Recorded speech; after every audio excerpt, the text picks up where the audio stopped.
Olá, boa tarde, vou falar boa tarde, porque a gente está fazendo hoje a gravação por conta do feriado, né, que a gente tem amanhã. Então, o encontro que a gente tem ao vivo com a turma da Trilha 2, no programa Descodificadas, que acontece às sextas-feiras, a gente está gravando um material para disponibilizar. Então, eu já vou passar a palavra para a Rafa, Uhum. que vai passar aí qual é o tema, ixi, falhou, da semana para os nossos estudos. Olá, Rafa, a palavra é sua. Boa tarde, gurias, ou bom dia, né, não sei que horário vocês vão assistir, Uhum, mas vamos lá. Então, de novo, né, a ideia da trilha 2 é a gente aprofundar os conhecimentos que vocês viram meio que de passada na trilha 1, né, até porque como muita gente não tinha conhecimento nenhum, era muita coisa ver tudo junto ao mesmo tempo. Então, agora, algumas coisas que vocês usaram, né, e algumas que vocês também não usaram, que vai ser nova para vocês, a gente vai comentar na trilha 2. Então, a gente vai aprofundar os temas, né, só para relembrar de novo. Então, o que que a gente vai ver hoje, né? A gente ainda está na parte do aprofundamento do HTML, e a gente vai falar um pouco mais dos atributos, das meta tags, da tag map, área e SVG, que são muito usadas aí no desenvolvimento de sites. Sobre os atributos, né? Os atributos são aquelas coisas que a gente coloca junto, aquelas palavras, né, que a gente coloca junto às tags. Aí, então, a gente tem tipos de atributos, né? Então, a gente tem os atributos globais em HTML, que são aqueles que podem ser usados em qualquer elemento HTML, independentemente do tipo ou função desse elemento. Esses atributos podem ser usados para fornecer informações adicionais sobre um elemento ou para controlar seu comportamento e aparência. Então, o atributo é aquele ID que a gente coloca junto com a tag, por exemplo, uma tag P com um ID, uma tag P com ID, com uma class, uma tag P com ID, class e um type, sei lá. A gente pode colocar vários atributos na mesma tag, né? Para aperfeiçoar o que ela já faz, né? A gente não vai mudar o comportamento da tag, a gente vai aperfeiçoar o comportamento dela, incrementando ela com esses atributos. Então, o atributo é especificado como um par de nome e valor dentro da tag de um elemento HTML. Então, se eu colocar um ID, né, o nome vai ser o ID e o valor vai ser o nome do ID, por exemplo. Um atributo envolve uma informação adicional que comunicamos para a tag, para que ela consiga cumprir seu papel ou função de maneira eficaz. É o que eu estava falando antes, né? Para melhorar o que ela já faz, não para mudar o comportamento dela. Podemos dividir os atributos em dois grupos. Os atributos globais, que como eu já comentei, né, são atributos que todas as tags possuem acesso, eles podem ser definidos em qualquer elemento, e atributos específicos, que são apenas uma ou algumas tags, são atributos que apenas uma ou algumas tags possuem acesso. São atributos próprios delas. Alguns exemplos. O ID, né? O ID é o identificador único, né? Ele deve ser único para cada tag. Eu não devo repetir um ID, né? Quem eu repito são as classes. Então, eu posso tranquilamente criar uma classe e aplicar para várias tags. Já o ID, não. O ID tem que ser único, né? Então, por isso que é um identificador único de um elemento. Só é possível declararmos apenas um ID por elemento. E o mesmo não pode ser repetido, né? Então, essa é a regrinha do ID. O ID serve também, por isso que ele deve ser único, né? E não pode ser repetido.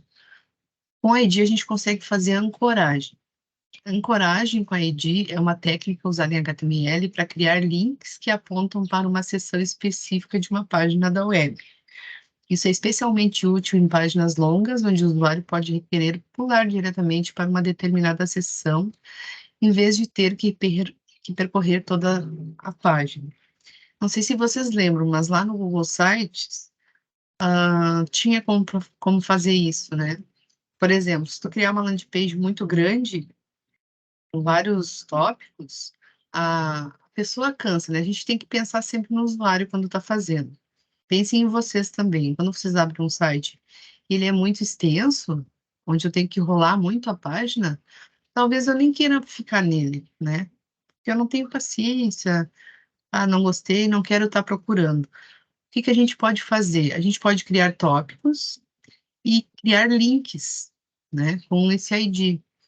Então, ao invés de ficar rolando a página, eu já clico diretamente no tópico que eu quero e a página vai rolar, né, automaticamente até aquele ponto que foi definido, né? Então, por exemplo, aqui eu tenho uma div com ID minha seção, um título e com um texto, e aí um link logo abaixo. Então, a tag A, né, que é a tag âncora, com o endereço hashtag, porque é um ID, lembram? O ID sempre usa hashtag, a classe usa ponto, a, com o nome do ID, né? Então, hashtag é o nome do ID, que no caso ali é minha seção. E uma frase, aqui pode ser uma frase, pode ser um botão, um card que vocês vão aprender a fazer, qualquer coisa assim que fique em destaque na tela para a pessoa clicar e a página rolar. Então, no momento que a pessoa vai clicar nesse texto aqui, por exemplo, ela vai ser enviada para esse ID, minha sessão. Tá? Então, é bem legal o uso da ancoragem com o ID. Depois a gente tem o class, que o atributo class é usado para especificar uma ou mais classes, às quais um elemento HTML pertence, né? Relembrando. É comumente usado para estilizar elementos com CSS, bem como para selecionar e manipular elementos com JavaScript. O interessante da classe, quando eu crio um atributo class, eu posso colocar mais de uma classe junto para a mesma tag. O que que normalmente acontece? Tu cria estilização em uma classe e coloca só essa classe. Mas não, eu posso colocar mais de uma. Então, eu posso ter 3 classes com 3 estilizações diferentes, por exemplo, e quero aplicar essas 3 estilizações nessa tag div aqui, do exemplo.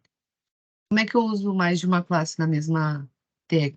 Colocando ela só com um espaço em branco, tá? Sem if, sem vírgula, sem underline. Eu escrevo a classe, dou um espaço e escrevo a próxima classe. Por isso aqui no exemplo, my class, another class. Então, uma classe, depois outra classe, tá? As duas vão ser aplicadas a essa tag. Depois a gente também tem o atributo accessKey. Agora fiquei em dúvida se é assim a pronúncia, tá? Mas enfim, o atributo AccessKey é um atributo HTML que permite definir uma tecla de atalho para ativar um link ou um elemento de formulário em uma página da web, sem precisar do uso do mouse. Então, se eu quero tornar, sei lá, meu site mais rápido, e tem gente que gosta de usar acesso pelo teclado, né, porque tu não perde tempo tirando a mão do teclado, pegando o mouse, indo lá apontar para onde tu quer ir. Tem gente que gosta de fazer tudo pelo teclado, né? Consegue fazer isso usando esse atributo, o AccessKey. Então, por exemplo, se eu aqui vai ser criado um link, né? Porque eu estou usando a tag âncora. Quando eu clicar aqui, ah, na verdade, não vou clicar, né? Eu vou dar um Ctrl C e eu vou ser linkada para lá. Reestruturando a minha fala. Eu vou criar com esse AccessKey um atalho, né, dizendo que se a pessoa digitar o C, ao invés de clicar aqui, ela vai ser redirecionada da mesma forma que clicando, né? Então, eu não quero pegar o mouse e dar um clique aqui. Eu vou só apertar a tecla C e eu vou ser direcionada para esse ID aqui, que no caso só tem uma hashtag, tá? Então, eu tenho as duas formas, ou eu posso clicar, ou eu posso só apertar a letra C. Mas como é que eu vou saber qual é a letra que eu tenho que apertar? Esse é um detalhe, né? Aí tu vai ter que dizer de alguma forma para quem está visitando o teu site qual a tecla, né, de atalho que a pessoa precisa apertar no teclado para não precisar clicar com o mouse, tá? É interessante para quem não gosta de usar mouse, tá? Depois eu tenho o atributo lang, que permite definir o idioma principal de um elemento HTML. Ele é usado para indicar o idioma em que o conteúdo do elemento está escrito, para que os navegadores possam apresentar o texto corretamente e os mecanismos de busca possam indexá-lo adequadamente. Esse lang que a gente já vem fazendo desde a trilha 1, né? A gente sempre muda lá no início do site para português, lá para o PTBR. Se eu deixar em inglês, né? Claro, daí o navegador vai saber que se eu deixar em inglês, o navegador vai entender que a minha página é em inglês. E vai sempre te oferecer aquela opção, né, de traduzir ou não, né? Traduzir para inglês, português. Então, se tu troca para português, isso não acontece. Mas a lang é para dizer qual idioma o site vai ser escrito, tá? E até porque não faz sentido, né? A gente está escrevendo só o site em português, não tem por que eu deixar o lang em inglês, né? Depois o dir. O dir permite definir a direção do texto em um elemento. Ele é usado para controlar a direção da escrita de um texto, que pode ser da esquerda para a direita ou da direita para a esquerda. Quase ninguém escreve, né, da esquerda para a direita, sempre da direita para a esquerda. Mas, enfim, existe esse atributo que a gente pode usar. Então, ele é usado junto com a tag, né, aqui um P, a, a sigla, né, que indica da direita para a esquerda, RTL, e o texto escrito. Se fosse ao contrário, aqui ele estaria escrito todo invertido, tá? Mas aí, sei lá, pense no uso disso, né? Onde eu poderia usar isso. Depois eu tenho o atributo hiding, que pode ser adicionado a qualquer elemento HTML, como uma div, um parágrafo ou um botão para ocultá-lo da visualização do usuário da página. O hiding é bastante usado quando a pessoa está preenchendo um formulário, né? Como diz ali. Não diz aqui. Não, eu pensei nisso. É bastante usado nos formulários quando a gente quer que a pessoa preencha todo o formulário e só ative esse botão depois que tudo estiver preenchido. Aí, claro que precisa ter uma validação, né, com o JavaScript para ativar ou desativar o botão, para usar o atributo hiding, né? Então, isso também força a pessoa a preencher todo o formulário. Se no momento que libera o botão, a pessoa pode enviar, né? Se o botão tiver desabilitado, não tem como a pessoa enviar. Depois, o tab index é usado em elementos HTML para especificar a ordem de navegação do teclado em uma página web. Esse atributo permite que o usuário navegue na página da web usando a tecla Tab no teclado. Então, sei lá, não quero scrollar o mouse, quero ficar também só com a mão no teclado ali. Vou ficar apertando a tecla Tab e ela vai saltando, né, em partes do site. Então, esses saltos, né, eu vou configurar lá dentro do meu HTML. Por exemplo, aqui, meu botão vai ter um input de texto, e assim que a pessoa clicar no botão, ela vai dar um tab index 2 e vai pular para o botão 2. Melhor, eu tenho o botão 1, que quando eu clicar no botão 1, vai pular para o botão 2 e depois vai pular para o botão 3, tá? Mais ou menos isso. Mas assim, tu pode configurar aonde o teu salto vai ir, né? Primeiro o tab index aqui no botão 1, aí a pessoa vai escrever o texto e vai pular para o botão 3 para a pessoa clicar de novo no botão 2. Pronto, agora sim. Acho que eu tô meio enrolada hoje com tudo. Desculpa. Depois outros atributos. O search. Tu tá rindo frio.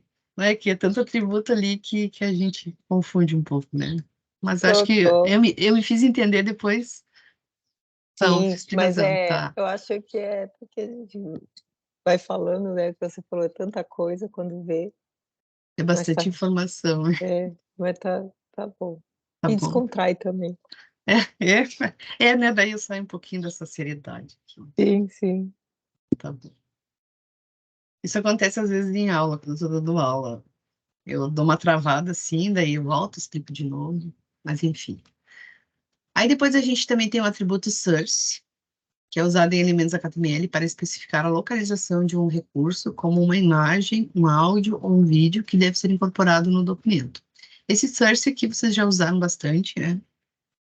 Normalmente a gente vê ele na tag image, para procurar, né, a imagem que a gente quer mostrar. Depois o atributo alt, que é um atributo obrigatório em elementos HTML, como image, área, input, que especifica uma descrição alternativa para o conteúdo desses elementos. O texto definido no atributo alt é exibido quando o recurso não pode ser exibido, ou quando o usuário optar por desativar as imagens em seu navegador. O objetivo principal do atributo alt é tornar o conteúdo acessível a usuários com deficiência visual que usam tecnologias assistivas, né, como leitores de tela para navegar na web. Então, para gente que enxerga, né, para quem enxerga, melhor dizendo, a gente está vendo a imagem ali, né? Só que quem usa o leitor, quem tem deficiência visual, não vai ver nada. O que que ele vai ouvir, na verdade? A descrição da imagem, né? Então a gente pode colocar uma descrição bem legal ali.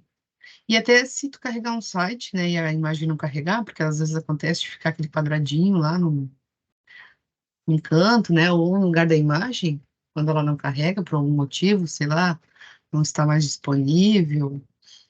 Enfim, a gente vai ler e vai pensar, né, que tinha uma imagem de uma paisagem com uma casa amarela, sei lá. A gente pode colocar uma descrição legal aqui para quem tem deficiência visual. Depois o disable, que é usado em elementos HTML para desativá-los ou torná-los inoperantes. Quando o atributo disable é adicionado a um elemento, o usuário não poderá interagir com ele. Esse atributo é comumente usado em elementos de formulário, por isso que eu tinha lembrado no formulário do outro, ó, com botões e campos de entrada para indicar que eles não podem ser usados até que algumas condições específicas sejam atendidas. Aqui tem um exemplo, né, do botão desabilitado. E também, né, daí a gente tem que ativar e desativar isso com JavaScript, né?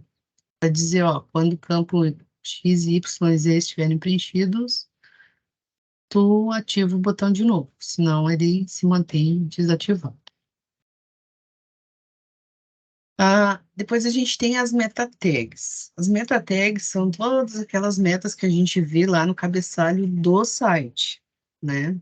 Do site não, o cabeçalho do site, mas que o navegador enxerga. O head são informações para o navegador, e o header é o cabeçalho do site, aquele cabeçalho que o usuário vê, tá? Então, e quando a gente cria ali aquela estrutura no Visual Studio, ele já traz algumas metas ali, né? O que que são as metas? São tags HTML que fornecem informações sobre uma página da web para mecanismos de pesquisa e outros serviços da web. Eles são colocados na seção principal de uma página da web e não são visíveis para o usuário. Com as informações, eles identificam, os mecanismos de pesquisa, né? Como devem exibir determinados elementos ou como os robôs devem se comportar. Devem ser incluídas na seção head, para que os navegadores e robôs consigam encontrá-las e compreendê-las. Quando usados, o buscador consegue entender melhor as páginas durante esses processos. O prefixo meta é usado para se referir a si mesmo, nesse caso, sobre a própria página. Então, metadados, as meta tags possuem metadados. Esses dados são dados sobre o próprio site, sobre a própria página. Tá? Podem conter informações para ajudar os mecanismos de pesquisas e outros serviços técnicos a digitalizar seu site para descobrir do que se trata e se é legítimo ou não. São extremamente importantes do ponto de vista de SEO, pois permitem que os mecanismos de pesquisa categorizem o conteúdo do site corretamente. Algumas estão relacionadas à estrutura da página e garantem que seu site seja fácil de encontrar. Outras orientam os mecanismos de pesquisa sobre quais partes da página são importantes e quais devem ser ignoradas. Tá? Então, todas essas informações são carregadas nas meta tags, né? Essas metas, elas ficam lá no head, né? Então, no cabeçalho com as informações para o navegador, isso aqui não é acessível para o usuário, né? Então, a primeira meta aqui que o Visual Studio carrega lá, o TF8, é para tratar dos acentos, da acentuação, das cedilhas, né? Da língua portuguesa, né? Da linguagem. A meta name description, tu pode colocar o nome, né, do que se trata o teu site, então, Free Web Tutorials, por exemplo. As palavras-chave que vocês já viram, né, na mentoria passada, vocês podem definir na meta também, por exemplo, HTML, CSS, JavaScript. Vocês conseguem colocar o nome do autor do site também numa meta tag, né? Então, por exemplo, se a pessoa não sabe o endereço do teu site, não faz ideia de como é o endereço do teu site, mas sabe teu nome, se tu colocar teu nome na meta tag autor, teu site é encontrado através do teu nome. Então, é legal, né? Isso é legal também. Depois a gente tem a meta tag viewport, com todas essas informações aqui, que ajudam na responsividade do site, tá? Ela não resolve todos os problemas de responsividade, mas ela ajuda bastante na responsividade do site, tá? Então, olhem como é importante a gente ter essas metas aqui lá no cabeçalho do nosso site, né? No head do nosso site. Depois, eu trouxe também algumas tags que a gente não comentou na trilha 1, mas que talvez vocês já tenham visto elas por aí. Que é uma delas é a tag, elas fazem que as outras não, né? Então, um elemento da tag área define um setor ou área em um mapa de imagem. Com a tag área, a gente consegue mapear uma imagem. Os mapas de imagens são comumente usados em conjunto com imagens para especificar zona neles, né? Que geralmente são vinculadas a outros documentos ou recursos. Então, eu posso ter como apresentação uma imagem. Eu vou mostrar um projetinho que eu tenho essa imagem aqui, com essa tag área, depois. Apenas com uma imagem, tu pode escrever várias coisas do teu site, né? Em vez de ficar escrevendo ali sobre, tu pode apenas mostrar uma imagem e conforme a pessoa vai clicando nessa imagem, ela vai obtendo as informações. Então, aqui tem a imagem de uma reunião, né? Depois, esse projetinho que eu tenho rodando. E esse aqui seria um outro exemplo, né? Eu posso criar círculos, né? Áreas, na verdade. A tag é área, né? Eu posso criar áreas clicáveis e ser direcionada para, se eu clicar aqui, tags HTML, por exemplo, e clicar em cima dessa bolinha aqui, dessa área, né? Aí eu vou ser direcionada para um arquivo que só vai falar do CSS. Esse aqui, por exemplo, só de eventos e o outro só de tipos, tá? Então, eu posso usar uma imagem como menu, né? Já vi sites bem legais assim, usando essa tag. E existem três tipos de áreas que a gente pode definir: circulares, retangulares ou poligonais. Lá no material, eu coloquei o link do W3C, que direciona, né, para onde eles estão falando disso aqui. Aí lá tem exemplos, né? Vocês vão conseguir testar o código, ver como criar essas áreas, enfim, tá bem explicadinho lá. Depois a gente tem também a tag SVG. A tag SVG é usada para incorporar imagens vetoriais escaláveis em um documento HTML5. A sigla SVG significa vetor gráfico, gráficos vetoriais escaláveis, né? Não vou falar isso aqui em inglês. Ao contrário das imagens rasterizadas, que são baseadas em pixels, é rasterizadas mesmo, tá? Eu não errei no português daqui. Que são baseadas em pixels, JPEG, PNG, BMP e GIF. As imagens vetoriais são criadas usando geometria matemática. Significa que elas podem ser dimensionadas sem perder qualidade ou ficar pixelizadas. É quando estica demais os pixels e fica ruim a definição. Ah, isso as torna ideais para gráficos, ícones e outros elementos gráficos que precisam ser redimensionados. As tags SVG podem ser utilizadas em diversas situações em que é necessário incluir elementos gráficos vetoriais escalados em um documento HTML. Por exemplo, né, de uso dessas tags. Então, como a gente está falando bastante sobre responsividade, né, a gente vai tocar bastante nesse assunto de responsabilidade na trilha 2. É interessante, elas são interessantes porque essa tag SVG, né, essas imagens, a gente pode usar em ícones e logotipos, a gente pode criar gráfico de dados, a gente pode criar jogos, a gente pode criar animações e deixar o designer totalmente responsivo, né? Então, é bem legal, lá no WC também tem, né, a parte que fala sobre essa tag e alguns exemplos, né, do que a gente pode criar usando essa tag. Então, as tags são muito mais que uma tag, né, que a gente conhecia até agora. A gente tem essas que já estão evoluindo, né? Fico pensando como vai ser legal a próxima versão do HTML, que o pessoal está criando, está pensando, né, bastante em coisas legais.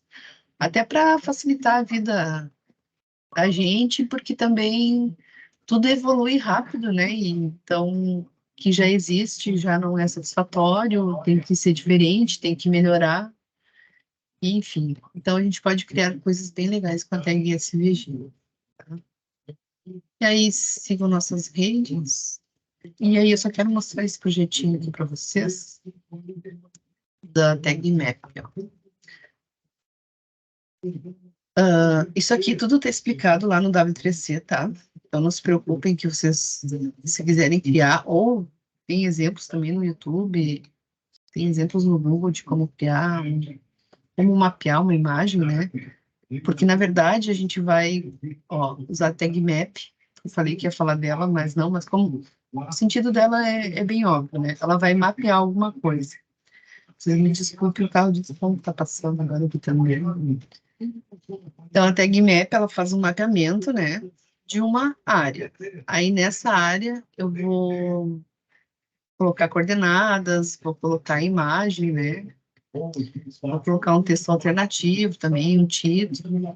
E aí, o que que acontece com essas informações aqui? A barata, a maçã. Que coisa. Então, vou lá, então, Vamos passando bem na esperar, porque não frente dá de nem para casa. concentrar, né. Então, O que estão vendendo, Rafa? batata, tomate, ó, mamão. É? É que de tarde é mais complicado, né? De manhã é bem mais calmo, assim, ó. É, né. Trânsito, tá? Ah, mas faz parte. Fizemos até uma Prova feira aí de tarde. é, né. É. Aí, ó, sobre a tag area que eu tava falando, né? Que a gente pode mapear uma imagem. Isso aqui é uma imagem normal, né? Simples. Só que com aquele mapeamento, quando eu passar a mão, ó, nesse bannerzinho, ó, dados sobre a reunião. Se eu clicar, ele pode abrir um frame, né? Lembram dos frames? A gente já falou sobre os frames. Ele abre um frame onde eu posso colocar alguma informação, né, a respeito dessa reunião, por exemplo.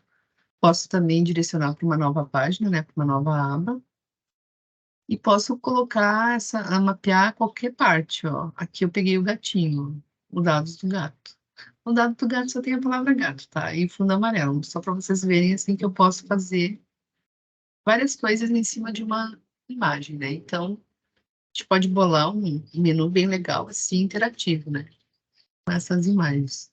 O restante aqui não tem interatividade, só o painel e o gatinho.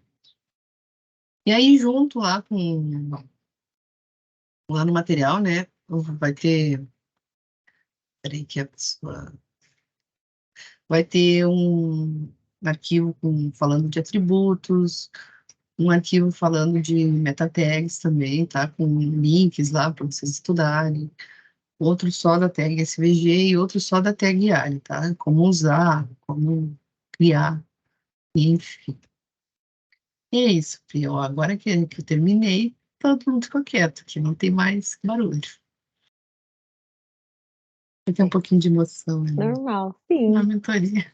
É isso aí. Senão não tem graça, né? É, senão não tem graça.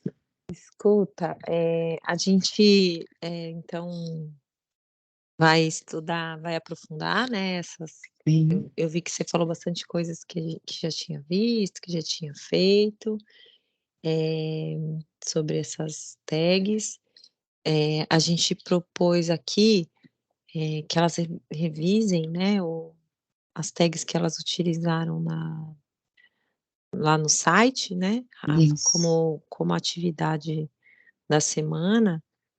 A gente não vai colocar uma entrega, né, não vai ter isso, mas é bom fazer para manter, o site atualizado aí conforme a gente tá avançando, né, no Isso. aprofundamento, para não ficar tudo para a última hora, né. Então até a gente tem uma tarefa, eu vou até abrir aqui só para falar o número certinho dela, para não falar besteira. A gente colocou aqui como uma tarefa a tarefa 4 de meta tags e atributos, né. Então a nossa sugestão é que elas façam as alterações para utilizar, tag semântica, se não utilizou, acrescentar e modificar os atributos, e acrescentar mais meta tags também, né, e manter esse atualizado aí, o código do site. E aí eu estava vendo aqui, Rafa, quando você falou do rasterizadas, eu fui procurar, né, e aí porque tem a ver com imagens que são, feitas com pixel, né, essa parte Uhum. de rasterizar, então é desse jeito mesmo, eu achei aqui É, no não é erro Google. de português, né? Não, não, é isso mesmo, Quando eu tem vi a a ver, primeira vez, eu também fui procurar o é, significado para ver se não estava errado. é, tem a ver com imagens raster, né, que deve chamar, né, que são feitas com pixels. Pixels. Então é isso mesmo, tá, então, eu gosto também dessas coisas de procurar no dicionário, o Uhum. significado das coisas, e na área aí, né, do desenvolvimento web, tem muitas palavras que às vezes, nem são do português mesmo, mas que acabam sendo faladas, né, como se fosse na Sim, língua portuguesa, estão de tanto incorporados, uso, né? de É, tanto que usa, então é legal a gente procurar. é. Então, eu acho que nossas observações são essas. E aí a gente tem um encontro online ao vivo na próxima sexta-feira, né, vai ser dia 15 normalmente, né, mas a gente pode fazer contato aí pelo fórum, normalmente, como a gente sempre tem feito, e a gente espera, né, que elas ganhem aí um tempinho de descanso agora que É, nesses dias de feriado, mas que também usem para estudar, né, mas Rafa. tudo bem. É Isso isso. aí. É, a ideia aqui da Trilha 2 é vocês irem incrementando e melhorando o site de vocês, né? Uhum, Então, que nem a uhum. Pri falou ali, colocar as meta tags, que não são aquelas que o Visual Studio sugere, né? Colocar essas outras com o nome de vocês, por exemplo. Trocar, se não usou tag semântica, mudar para semântica, né? Os Sim, atributos também, o alt ali, é importante colocar descrição nas imagens. Então, assim a gente vai modelando aí, estruturando o site de vocês, vai ficar bem legal lá no final. sim. E aí, quanto mais a gente conseguir fazendo, menos a gente vai ficar Devendo desesperado depois no na hora final, de né? fazer as entregas, né, de fazer a apresentação.